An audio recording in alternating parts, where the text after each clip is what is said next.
Hey, good morning, everybody. Welcome to the Wade and Carter Show. Without Ash today, I'm Brent. We're here. Cody's your mic hot? Let's see. I don't think so. There you are. There you There are. I You am. sound good. That's good. You sound good. Just looking at where we're at. Let's see. Where are we at? We are in the spectacularly appointed Atzenhofer studio here at the offices at 205. Very, very fortunate to have access to this beautiful space, and very, very thankful for J.P. Hall and Mr. Geets. Daniel Wade White, Ricky King, Marvin Mickish. The Big Matoos is on Facebook. No, YouTube. It's even better. Mark Kurtz, Linda Christ, Wendy Hughes Garcia. Hello, Rena Shearer, P. Strauss, Lisa Poole, Justin Glass. There's Junior Sample says no sound. I hate it when you do that because we have sound. It's Junior. You don't know if he's telling I don't even like that. We have sound. There you go. Torrin Bales, Tammy Keeling, Barry Guy, Tammy Williams, Bob Constantine. Hello, brother. Scott Snow. Good group already in. Brent going. Hey, buddy. Brent going probably smells like trout every time I watched Brent going one time pull up limit of redfish out of a bar ditch. It's just unbelievable. One of the best fishermen I know. Victoria, Texas, weather brought to you by the great folks at AT Deerland Feed. For everything you need, there's Deerland Feed. It is 59 degrees in Victoria, drizzling, heading to a high today of only 70. All day, it shows that there's a chance of rain. So just be prepared to. I think it's all week. Yeah. Well, let's look. Since you mentioned it, and since we will not, folks, understand, we will not be here tomorrow through Friday. So, yes, it's going to rain in theory, 90% chance tomorrow, 80% Wednesday, then Thursday, Friday, and Saturday, lighten up a little bit. Good morning. There's House District 30 State Rep A.J. Louderbeck. Good morning, sir. Hope you're doing well. I have verified that once again, Junior is incorrect. Yeah. The sound sounds great. Yeah. Junior, I don't know. I can only do so much for and with Junior, Good dude, solid guy, but, confused. I guess top story's got to be, it may be a toss-up. I think the big story is that the U.S. seized an Iranian tanker yesterday that thought it was going to go around the blockade that we imposed. It was a 6-hour standoff, if you will, and I listened to a General Holt this morning, a former Air Force general. He was the main guy with NATO for a long period of time, certainly has credentials. He said that the U.S. pulled up alongside this boat. It's 900 feet long, so 3 football fields of Iranian cargo ship. So it's got those big boxes on it. It's not full of oil. And said, look, you can't go. You're not going. And they said, yeah, we are. So the U.S. brought in some folks and went ahead and blew a hole in their engine room, essentially turning it into a 900-foot paperweight. Well, that or like a rowboat. Oh. And the U.S. then, of course, brought in the helicopters. The Marines boarded it. The boat has been seized by the United States. The note here is that, and I have documentation. Holy cow, he's prepared. Yeah. We go to the Epic Times, and Iran is saying that they vowed the ship is called the Tuska, Touska, and it was seized under U.S. Treasury sanctions because of a prior history of illegal activity. It says we have full custody of the ship and are seeing what's on board. That's from President Trump. They were trying to bypass the naval blockade earlier in the day. So he said it did not go well for them. 964 feet, almost. I mean, this boat is over 100 feet wide. this is a big floating vessel. And so follow that Iran has vowed to retaliate for the seizure or the seizing of its ship. The problem with that is the Iranians are saying that they're about to violate the ceasefire, that they're going to fire on U.S. naval vessels. This is heating up to not go well for Iran. And here's what's happening.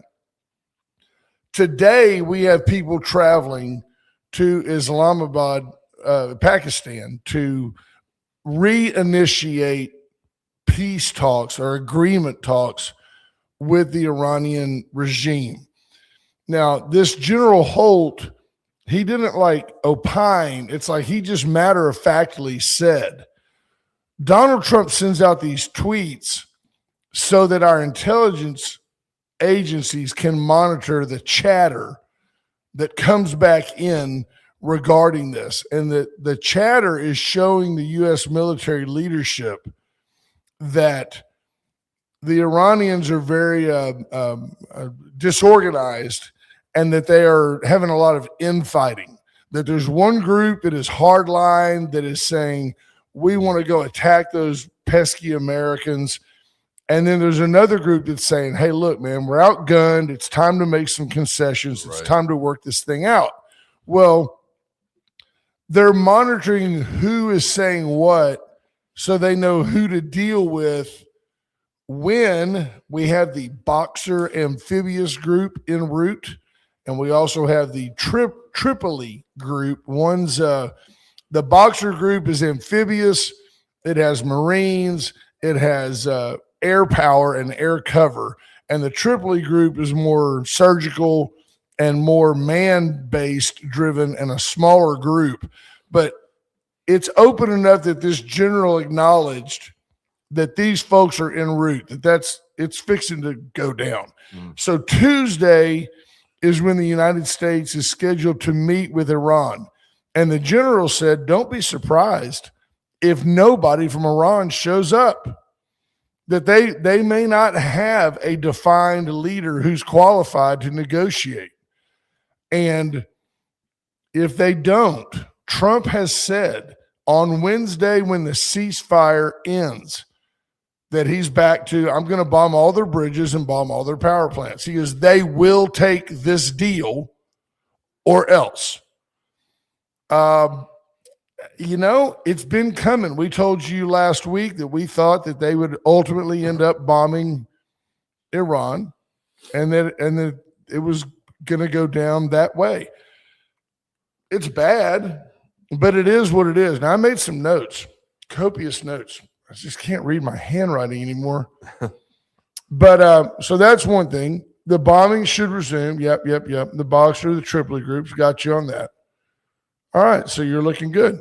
Other news today, tomorrow, April 21st, be 190 years since the Battle of San Jacinto. On this date in 1836, some Texans got involved in a skirmish that was somewhat bloody but somewhat interesting. Brian Cromines, the district attorney for DeWitt and Goliad counties, sends me updates on Texas history. Very interesting that today there was a General Sherman. I say general, he may have been a colonel. He was under General Sam Houston. Sherman was wanting to take the fight to the Mexicans. They had them pinned at San Jacinto, but the Texans were also on this side of Buffalo Bayou with their backs to the trees and to the bayou. So they were kind of like hiding, like guerrilla warfare. And a guy named Mirabeau B. Lamar, you've heard of like Lamar University. I think maybe Lamar County for sure is named after that gentleman. He rushed out. Sherman, somebody had gotten knocked off their horse. I might as well just find it. I've got it right here. I hate just making things up for y'all. The guy that Lamar went out and rescued General Thomas Rusk. So you've heard of Rusk. There's Rusk County. These are, when Texas was made a state, these are where the names came from.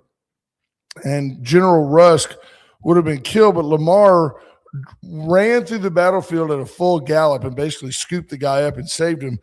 And then he went back for a private, just to show you that it wasn't just for a general. There was a private that got knocked out from under a horse, and he scooped him up as well. And they said that the Mexican army, which were known for being superior horsemen, that they all cheered his gallantry and his horsemanship. Very interesting how it was gentlemen at war back then that the Mexicans stopped and applauded Lamar's gallantry. And that day, Sam Houston said, "You're no longer a private, you're now a colonel." So how about that? Turn Lamar into a colonel on the scene. Pretty cool. Probably still getting paid writing script, like no money, but craziness. So tomorrow would be the Battle of San Jacinto Day. You got that going for you. Folks, get by Deerland Feed. It is the weather is just right that if you haven't put down the 21-7-14 blend, you can go by and get that, and it will work. I'm assuming if you put it down like today or tomorrow, it'll still be good even though it's raining out now? Yeah, oh yeah. Okay. And in fact, this drizzle is ideal for putting fertilizer on your yard. So here it says, I'm just giving, this is from, I'm on CNN on their 5 things. And in reference to the peace talks, a quick paragraph. Iran's military warned it would retaliate after the U.S. Navy on Sunday fired on and seized an Iranian cargo ship in the Gulf of Oman. The incident has raised fresh doubts about whether a second round of peace talks will proceed in the coming days. Adding to the uncertainty, the current ceasefire is set to expire Tuesday night. So Wednesday, I have noticed that when Donald Trump gives you specific dates and times, he pretty much does what he says. If he says, I'm going to bomb them in 10 to 15 days, on day 10, you better look up. He's very calculated in that regard. He also said that they will accept this deal. And if they don't accept this deal, they're going to get bombed on Wednesday. Allison Fox checking in says, my kids want to know where your friend is. Ash is in Canada and went up there last, what day did he go, Cody? Friday? Yeah, I think it was Friday. He had some major issues. In fact, a post that Ash put on Facebook got a lot of traction regarding he had difficulty getting out of here. And I don't understand it. So we have a commuter plane that goes here to Houston. It's like 5:30, it gets there at 6:30 a.m. It goes from 5 to 6, it gets home. And it also goes from 9:30 to 10:30 to get home, or 9 to 10. I try not to take that flight. But they're flying a little Embraer CRJ, commercial regional jet, and it's just not a big deal. I mean, not to mention, it's literally, if they wanted to stand on it, it's a 20-minute flight from Intercontinental Airport to get down here. Maybe they really don't have an extra aircraft. I don't understand. They got a plane, fly down here and get these people and take them back to Houston. It ain't that big a deal. I've always been told it was Houston that was canceling the flights, not Victoria. That's exactly what I was told. Right. But the flight came in from somewhere, landed in Houston, and usually that plane spends the night here. It doesn't fly in at 5. It's here. Right. And for some reason, they called it a mechanical or some type of issue. And then, he starts getting notices. Flight's not going to go. Flight's not going to go. And when Ash checked it out, the concern is if you don't get to Houston, you have to make a decision. Do I drive for 3 hours? Because I want to make my connecting flight. Okay, I'm leaving tomorrow morning for Washington, D.C. I get to Houston on paper at 6:30. I'll be there about 6:10. Right. My flight doesn't go to D.C. till 9:30 in the morning. So you better find something to eat because you're going to be there for a minute. Right. But here's the deal. If tonight they tell me your flight's not going to make, it ain't going to happen. Okay. I can leave here then, and I can drive to Intercontinental in the morning and still make my 9:30 flight. Sure, right. Not a problem. But don't drag it out till 5, 6 o'clock in the morning and go, oh, we're going to go at 8. Oh, we're going to go at 9. Right, because then you don't have time to drive out there. Well, apparently, allegedly, we've had more and more people of late who have had their flights disrupted. The only thing that can screw up our airport and our transportation out of here is if United doesn't take care of their business. Right. It just can't be that hard to get 30 people to Houston. I mean, United might want to think about having a shuttle. Right. And drive down here and pick these people up. I don't get it. Every time ours has been canceled, it's been because the pilots were out of hours, which I get, but like, don't we have more pilots? Problem. I agree with that. Exactly. Very frustrating for an airport that I fully support and I will be flying out of tomorrow. I get it that there's growing pains, but people have a backup aircraft and be committed to, you wonder why emplanements suffer. Many people, believe it or not, I'm pretty happy-go-lucky about travel. Gotcha. Okay, I'm always concerned about getting there. I'll deal with inconvenience coming home. Sure. But I'm like, look, you got one job. Right. Get the plane here and get us off the ground, because people get anxious about flying. And then they're like, well, why am I even bothering? I'll just drive to Austin. Right. And then it hurts everybody. Well, and Austin's fixing to get a huge airport upgrade. They just got approved that $60 million whatever they've been working for on. Bergstrom, the Austin airport. Yes, sir. Fantastic. Yeah. Scott Tomko checking in. Greg Garcia, Heather Stewart. Hey, you've got a fancy hat on today. Is that new? This is an Atzenhofer. This is commemorating 100 years, 1926 to 2026. Now for over 100 years, Atzenhofer is a South Texas tradition. Should we? I found a pretty cool car for Ash's Car of the Week. What did you find? That. So I found a 2025 BMW 3 Series 330i. Has 31,000 miles. It's 31,940 on the web. A 2026 of the same car is 55,000. There you go. So you're saving, $24,000. It's white and it is clean looking. There you go. So okay. So that's Andrew Alvarez in as the Big Matus. Okay. Good morning, brother. Always. Buddy Stavanoa. Yeah. There you go. Renee Medding, David Glass. We talked about Allison Fox. Are all BMWs decked out? Because this thing's decked out. Is it really? Yeah, I don't know much about that. Even a base model BMW is a pretty nice car. Gotcha. Bobby Leister. Good morning, Katina Arterberry. Crystal Map. Great group. Yep. Wendy Hughes Garcia, Monty Howard.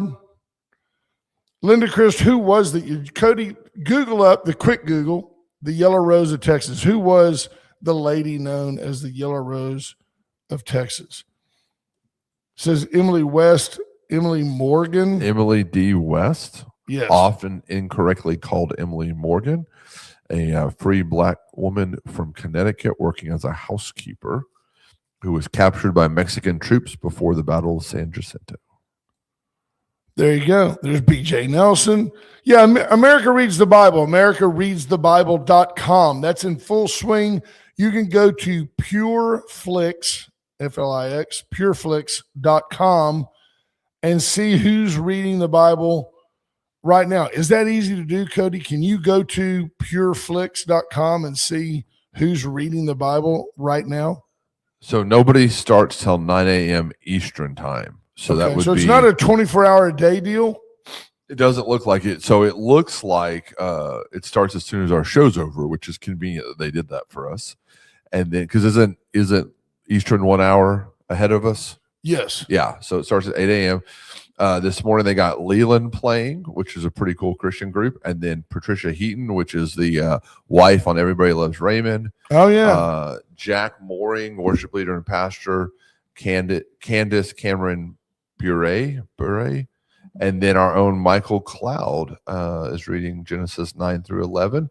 Mike Huckabee, former governor of Arkansas, Jacob Wells, and Heather Wilson. And I don't know those. Torben Bill says he heard Michael Cloud read yesterday and that he did great. Oh, you know what? He's right. That was yesterday's schedule. Yep. Today doesn't start till 9. Leland's leading. Tony Perkins, Travis Weber, Jody Heiss, Speaker Mike Johnson, and Carlos Duran. BJ Nelson's in D.C. said she saw Michael read the Bible live, and that was very cool. Is she bringing us DC swag back? I hope she brings something back for the program. Yeah, John Anderson, 7.4 magnitude earthquake off the coast of Japan. They issued tsunami warnings saying that they could have waves up to a tsunami wave up to 10 feet coming on shore in Japan. I don't know if it's happened. It was issued this morning. Tell you what, let's take a break and get our guest in here, and that way we can chat about what we need to chat While we about. take a break, you asked me if it was easy to get to the Pure Flicks. All you do is go to americareadsthebible.com and you can click watch live, and it takes you and puts you in, and you add your name and phone number. Maybe not phone number. It's free. Yeah, there wasn't any cost. It looks like it's super easy to get to it. Fantastic. Folks, get into Veracruz today. It's Monday, and Veracruz is open. You'll be thrilled to get in, have the best Tex-Mex in town. Great folks, great food. It's just the best. I was in Houston yesterday, and we enjoy eating at a place called Lupe Tortilla. It's quite good. It's kind of it's somewhere between Veracruz and Papacitos on the money spectrum. It's a lot more expensive than Veracruz, but the food is fantastic. But I couldn't help but point out, and my mother pointed out, that the value of Veracruz is just vastly superior. Great food, great queso, great guac, great. She said, I sure like Veracruz hot sauce better than the place we were. So good for them. Allen's Record Service, 578-6300. Allen is your go-to tow-to. You have a problem on the side of the road in this wet weather, call Allen's. Let them do the heavy lifting. They'll come out and help you get from where you are to where you need to be. Allen's Record Service, 578-6300. Went Services for all your electrical needs, whether you need a new plug or you need to wire a whole building, any kind of electrical need, they are your go-to. I'm going to cut now. I just want to get back to our guest and welcome in Russell Dempsey. Good morning, buddy. How are you? Doing well. Good. It's an exciting day today. And you got a camera right there, and there's literally millions of people watching. Just some of them aren't born yet. They'll be checking these videos out years from now. So you're the chair of the Sales Tax Corp. I was for You were. 3 years, and now after 6 years, I've rolled off. I still serve on the VEDC, the Victoria Economic Development Corporation, and also volunteer with Trail Life USA right here in Victoria at Northside Baptist Church. Fantastic. Does the VEDC, are they funded by the Sales Tax Corp? That is one of their funding sources. Absolutely. Actually, the primary one. They also have turned into more of a regional entity. And so now they've got funding from other both companies and counties and cities throughout the area. And they've become more of a regional economic development group. And then tell folks, what do you do for a living? Oh, I'm a small business owner. I own a staffing company here called Express Employment Professionals. We employ hundreds of people every day here in the Crossroads area. I also have a AI company called Whimsy.com that's just started up this year. It seems to be going pretty well. Fantastic. So painting the scene that you're a small business guy, you're obviously engaged in the community. You've helped distribute sales tax generated funds that go places. You're with the VEDC to try to bring new business and enhance business in the Victoria area. And that leads me to, where do you think education, our school system, all that, where does that play into those dynamics? Oh my gosh. So before I was a small business owner, I was involved in international economic development and rural economic development specifically for decades before going into business ownership. Whenever we court a site selector and we have a big company coming to look here, I'm often involved in those communications and those meetings. The first thing they ask about is the infrastructure and facilities. The second is workforce. And that always leads us back to the conversation about education and schools. And for the last few years, it's been a little difficult. You know, I hate saying, well, we have great private schools. Oh, we have a huge homeschool group. And we do. And those are wonderful. But now I'm pleased to say that we've gotten rid of all of our failing campuses and brought our letter grade up. I see Ms. Cayasos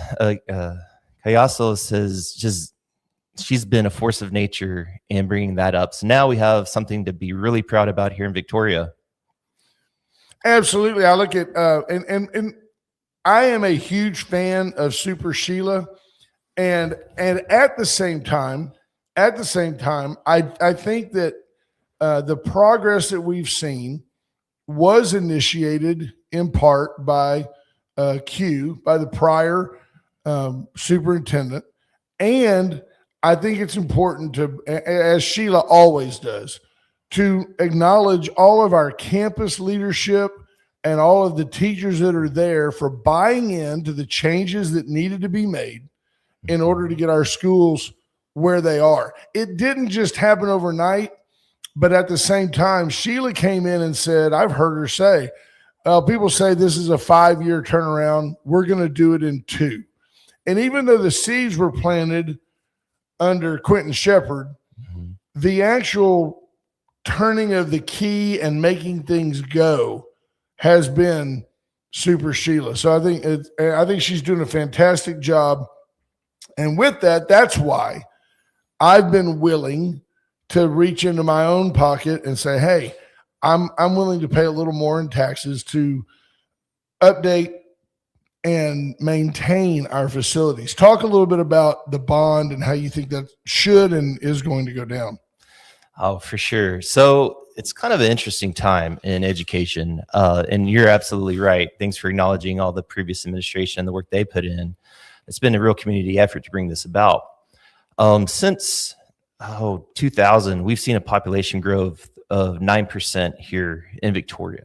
That same time, we've seen 2,000 less K through 12 residents. So while we've grown at 9%, we've shrunk as far as the student population. This is across the country. Elon Musk talks about the collapse of our demographics, and that being one of the most complex challenges. So we've gone from a place where in the 90s we were worried about super mega campuses, things like that. And now we have a shrinking population, and we've got to manage the right sizing of that as we continue to decline in student numbers. Hopefully this turns around. I hope we start having lots more babies and the demographic shift. But right now, looking all the way through the current birth rate, it's not going to happen. It's not happening right now, and we're feeling the effects of that. Right. So with this, it's a new way of managing schools. It's just a complete shift from what we used to have. And that brings its own challenges. So making sure we are doing the things to get the most bang for our buck, do this right, is critical. And so they've had a group of about 50 leaders, educators, parents, business leaders get together and try to find the right plan for us. And over the last year, they've done that, and they've done a great job of drilling down, no fluff. And it's kind of inspiring. I've seen a lot of people who in previous bond issues were voting no that have really flipped to yes, because they know this is the right plan, the right time. And I'm excited about it. I'll tell you, in as much as, well, I can go back when, Robert Jackledge was superintendent. And we tried to float a really large bond. I think it was over $300 million. We were going to build a new stadium, and we were going to do some things that were really enhanced community life, but they weren't essential things.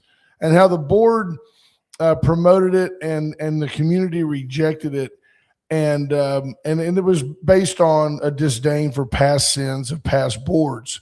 The perception of, whether that's accurate or not, the perception persisted that past boards had been ineffective. I know now the community attitude is extremely positive towards Micah Patton as board chair and the trustees where they are. Everybody likes Sheila. And I feel like the timing is right for a literally no fluff. This is strictly I think, necessary amount of funds that they need to raise to keep our schools, up to date. I mean, you see mold, you see leaking pumps, you see AC units. Yeah. I think that this is an essential bond that none of this is ever going to get any cheaper to fix. Absolutely. It's critical infrastructure. That's what I love about it. Yeah.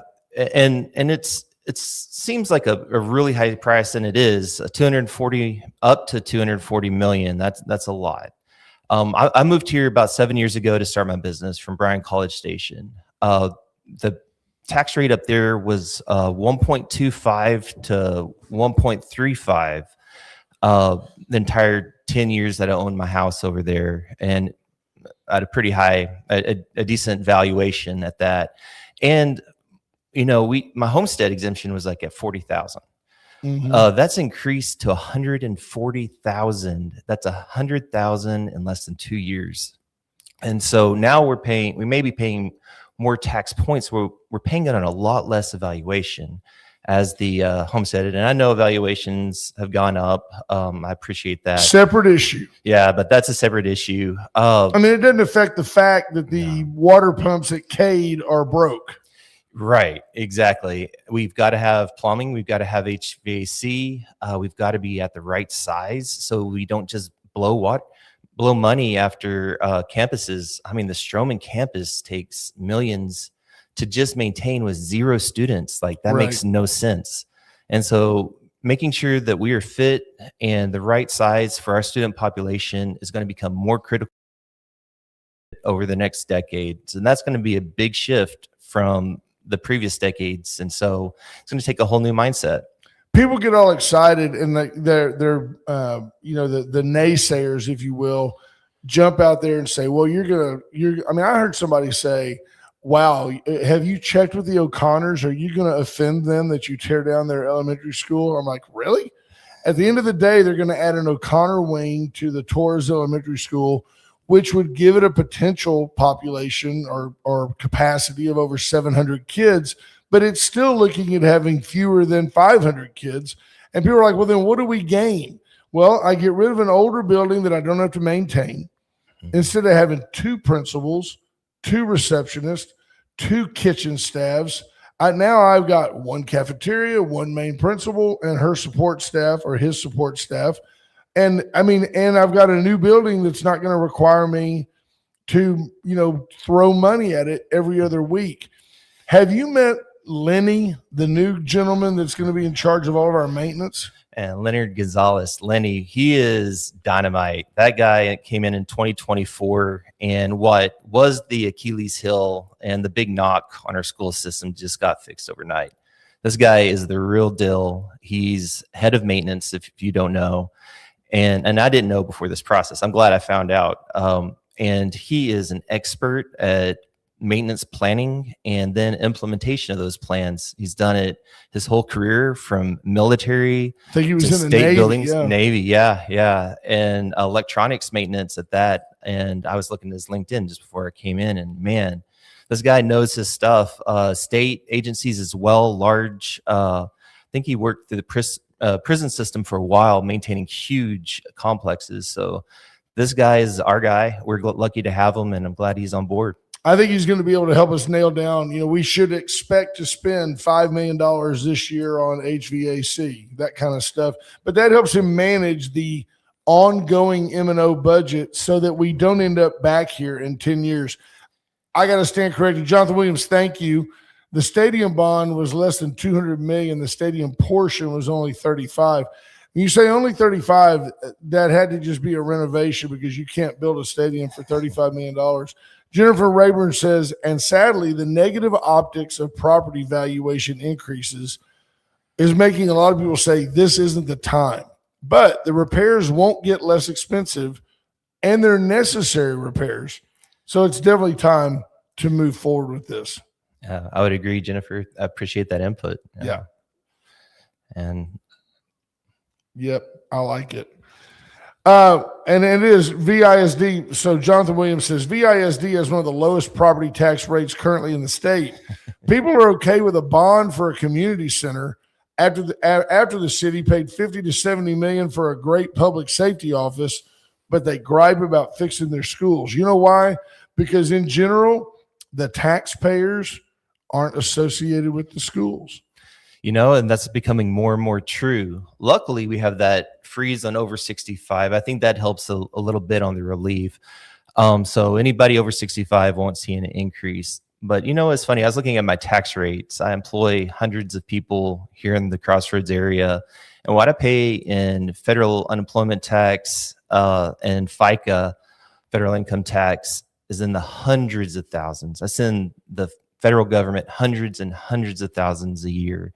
I send the state a good amount of money as well. The one I don't want to gripe about is local tax. This stays here. This, I can look at the people who are spending it in the eye. I can actually make sure and see it, and it has the most impact on my life.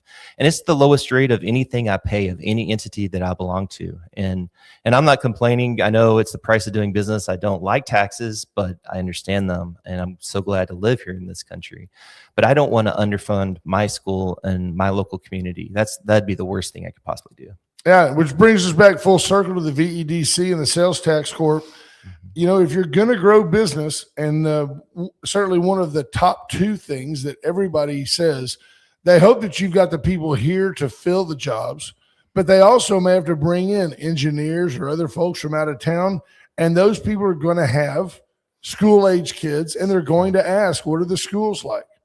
Absolutely. And that is, I've gotten that question again and again and again, because we usually get down to the final 2, 3, 5 of these huge mega projects, just billions and billions. Very impressive. And that is sad. But one of the saddest things I saw was I heard a story about a grandfather, and he really wanted his son to move back with his grandkids. And his son was really into it, but said, Dad, I'm never going to come back, not with the condition of your school system. And while missing out on billions of revenue, that can mean, means a lot. I think to us family guys and people of this community, having your own family not want to come home because they don't want their grandkids in the school district, that just sits at another level. Yeah, no, it hurts. And it won't take even a generation. In 4 or 5 years, if we get more and more schools up to the A level, the next thing you know, there'll be a buzz around Victoria that, hey, that's a hot city. It's moving again. They finally woke up. True story. I had my mother-in-law. She lives with us. We have a multifamily household. And when she retired, she's a retired school teacher. And when we told her we were going to relocate to Victoria, she was so excited, so excited. She told us that she used to go to the school conferences, and you could always tell the Victoria teachers. They were so excited. Everybody wanted to be them. I think that's the vision for where we're going to go back to. And I'm excited about it. I think this bond's going to get us there. There you go. Cody. Yes, sir. We got Russell. Now, here's a guy that helps people get jobs. Right.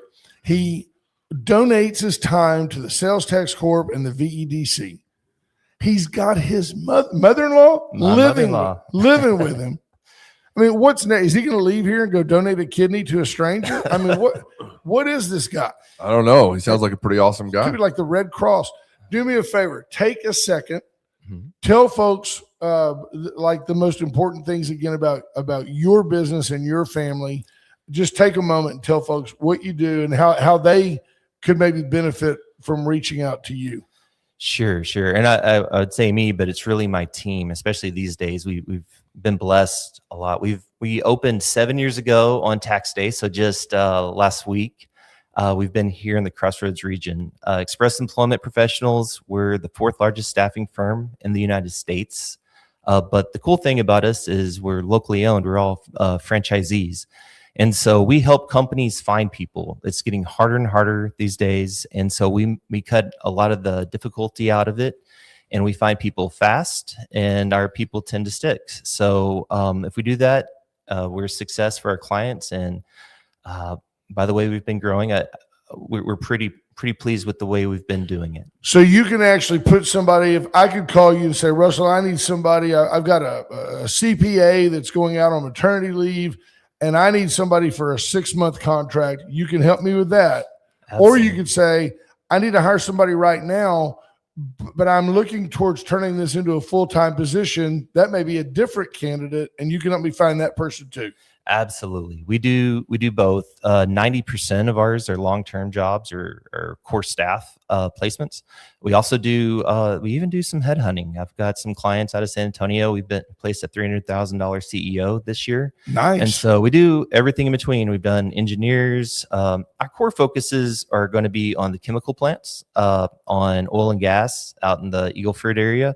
Manufacturing and logistics. Those are our 4 verticals that we focus on, but we do every kind of job within those verticals. The next time that you need to place, like, I don't know, maybe a $700,000 CEO, give me a call. I'd like to be involved in that. So I think, is there anything else you want to share? Man, go vote. This is our chance to really have an impact on our community. I encourage everyone, even, and I tell my staff all the time, I'm like, I don't care if you vote. Go vote, because if you don't vote, you don't have much to say afterwards. So that's right. I really feel this is a great opportunity. Well, we appreciate you coming in. Oh, by the way, Rena Shear Kubota just asked, does your company help find diesel mechanics? We do. We actually place a diesel mechanic today. Well, it's a diesel technician that's on a compressor mechanic, but we also do farm and heavy equipment mechanics as well. There you go. See, I just helped you find a client. Appreciate it. 10% and a good one too. 10% to us. Yeah, Rena Shear Kubota will. I'm sure you guys will be in touch. So if you have nothing else, I'll make you a pathway to go and tell you, hey, thanks much. Good to see you again. Thank you. Thanks for everything you do. I appreciate Stay you guys. after. So that's Russell Dempsey talking about, hey, look, go vote and vote for the bond. Real quick, folks, Vita Wellness and the Vita Cafe inviting you in. Vita Cafe, we have something coming up. May the 10th is Mother's Day, and I'm positive that Erica Briggs is going to do something special for the mothers on Mother's Day at the Vita Cafe. Jennifer Rayburn shares the phone number is 200-5151. That's for Express Pros. 361-200-5151. That's how Rena can get in touch with Russell and find herself a new diesel mechanic. Robert Brown, good morning, buddy. Palace Bingo, where friends meet friends. Get into Palace and have some fun and support 7 local charities. Palace Bingo is a great spot. Take the family, relax, and enjoy some fun, entertaining, and possibly profitable bingo. Chesnick Furniture inviting you in. Chesnick and Love make your house a home. Bobby Leon and his family have been selling furniture and delivering furniture in downtown Victoria for over 100 years. 80 of them, probably 80 of them at their current location. Wow. At Juan Lennon Bridge. Get by and see Bobby Leon. The chopping block, come in this week. Beef, chicken, wrapped vegetables, boudin, sausage, pan sausage. The chopping block is Victoria's meat market, and they do a great Is there anything they job. don't do? No, they are great. They do fantastic. So let's see. I don't know who that is. Let's see who's calling. Well, you said you had one more guest earlier. Did I? I might have made that up. That was it. Russell. I thought Woodrow Wilson Wagner was going to come with him. That's who I thought was. But Woodrow, I mean, Russell's a big enough player. Yeah. That Woodrow trusted him on his. Or Woodrow stood us up for a better opportunity. That's possible. He might have had something better to do. Right. Get that early seat at Ramsey's. Man. Let's see what else we got. So Chinese. Oh, kind of. That was a slip, but Canadian Prime Minister Starmer. They're the same. Yeah, they're the same. Popping off a little bit. He's getting a little poppy. Talking about that Canada, and I don't disagree with him on this comment, that Canada had become too dependent upon the United States as a trade partner. 90% of Canada's exports go south to the U.S. 90%. So when Trump puts tariffs on them, it affects their entire economy. Starmer is suggesting that Canada should do a better job of finding other trade partners globally.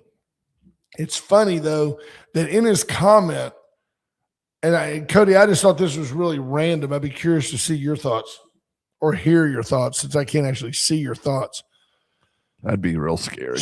I look at you and I see subtitles because I watch so much Netflix and I'll see you. I don't want to know what they are. I just saw that go right across your shirt. I don't even want to know. I saw that.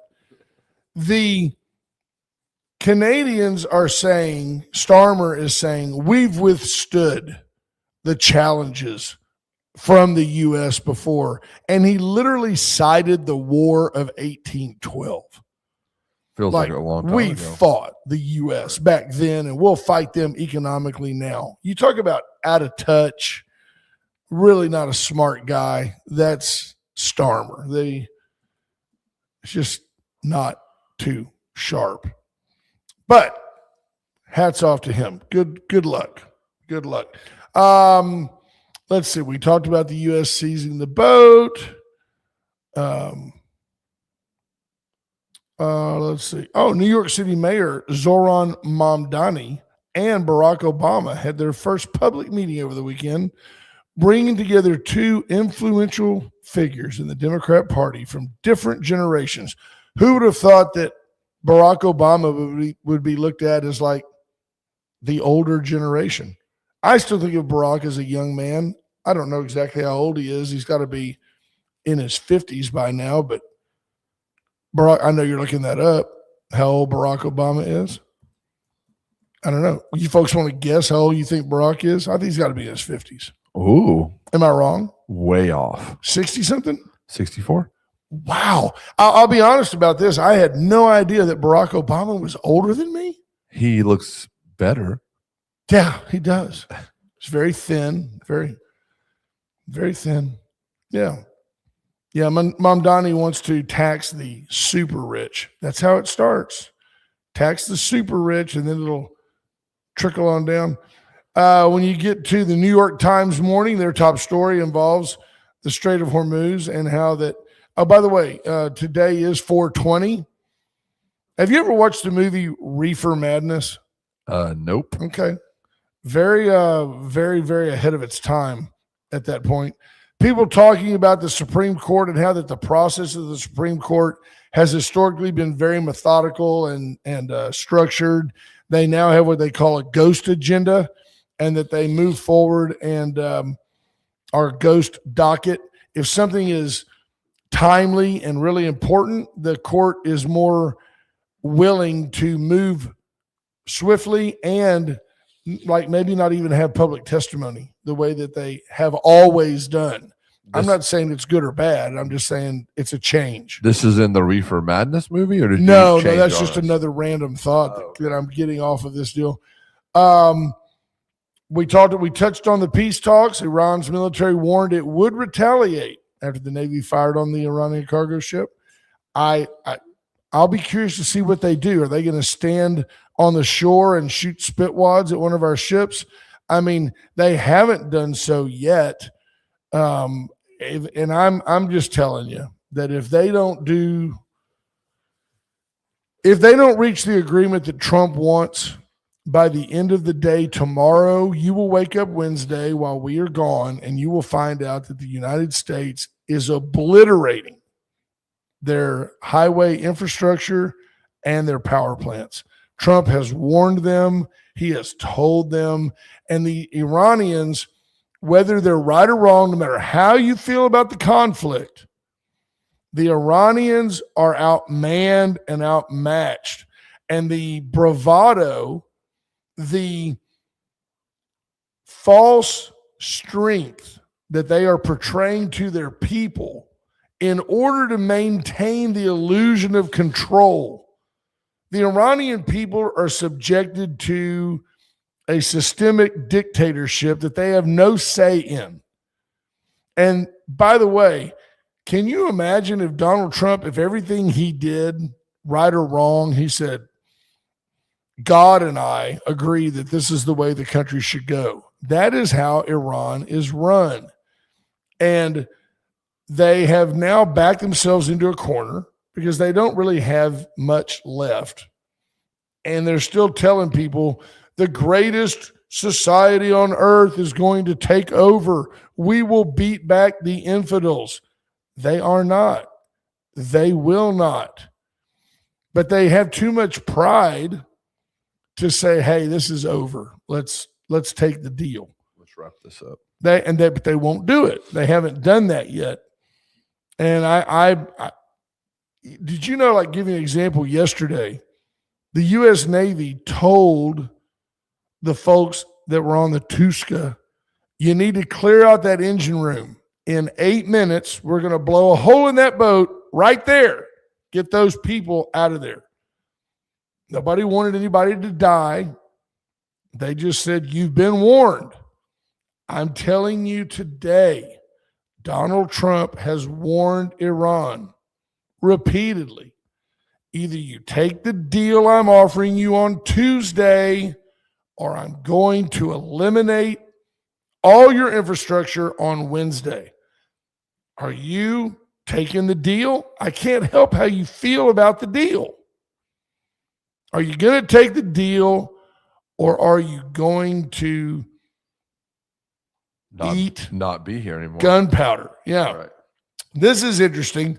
In Blue Mounds, Wisconsin, about 1,000 animal welfare protesters, activists, not saying these are bad people, 1,000 people were turned back by police who fired rubber bullets and pepper spray into the crowd and arrested the group's leaders. Police say, make no mistake, this was not a peaceful protest. This was not a peaceful assembly. It was the second attempt in 2 months to take beagles, the little beagle dog, from the Ridgeland Farms facility in Blue Mounds, a small town about 25 miles southwest of Madison, Wisconsin. Dane County Sheriff Calvin Barrett said that 300 to 400 protesters were violently trying to break into the property and assaulted his officers. This is not a peaceful protest. Cody, these people are upset because this facility, which I went ahead and went to their website, and you can too, Ridgeland Farms, RIDGLAN. For 60 years, Ridgeland Farms has served as a biomedical research facility that supports health studies benefiting both humans and animals. Currently, about 95% of our health research is aimed at improving veterinary medicine, meaning that it directly benefits pet dogs around the globe. More specifically, research affiliated with Ridgeland Farms has helped improve the prevention and or treatment of rabies, canine parvovirus, heartworm, dog allergies, dog arthritis, and distemper. Studies involving these animals are also guard against numerous parasites that affect the health and lives of our pet dogs. So here's the scenario. This place has 2,000 beagles beagle puppies. And I That's have no a doubt lot of puppies. in things you don't want to see, they inject them with this and then see if this antibiotic kills the parvovirus or the worm, the heartworm, whatever. I'm sure it's not pleasant. I'm sure that it's a place that you wouldn't, like, I would not send my dog to be a guest, testee. But I find myself going, sounds kind of necessary. And by the way, some of the research actually benefits human.